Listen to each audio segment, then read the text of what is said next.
Hello and welcome to the Irish Aesthete.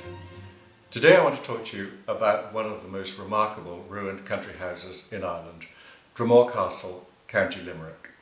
Just as remarkable is the story of its rise and fall, as you'll discover in due course.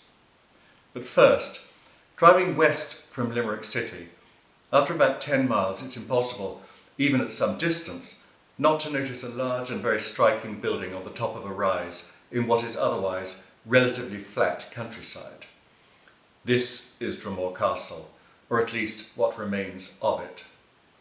And here's a view of the house when still intact, and giving a good idea of what an extraordinary building it was prior to falling into decay. It has always seemed to me that Dromore Castle once had the potential to be Ireland's equivalent of Neuschwanstein. You will, of course, be familiar with that castle, begun in the second half of the 1860s, almost the same time as was Dromore, and very fortunately still intact. Neuschwanstein was built for Ludwig II of Bavaria, an unhappy eccentric with a penchant for two things: constructing enormous palaces and listening to the music of Wagner.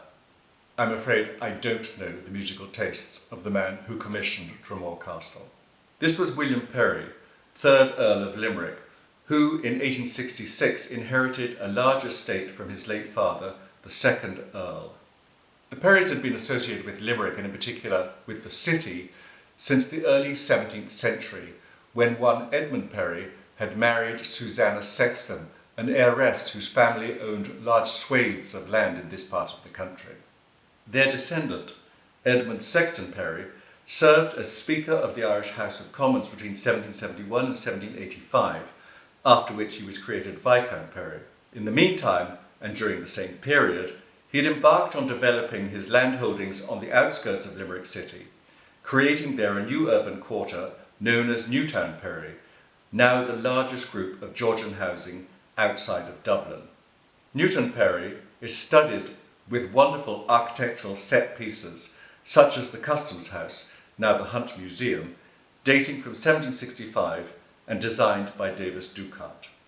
Edmund Sexton Perry constructed a large townhouse for himself at what is today 103 Henry Street, as well as one next door for his brother William, the Church of Ireland Bishop of Limerick. Curiously enough, I had an office in that building 35 years ago. William Perry was the great-great-grandfather of the 3rd Earl of Limerick, responsible for commissioning Dromore Castle. The reason being that although the family had large swathes of land, they didn't actually have a country seat. And in the next episode, I want to look at the man who the Earl of Limerick commissioned to design that house. I look forward to seeing you then. Thank you so much for watching The Irish Aesthete. Goodbye.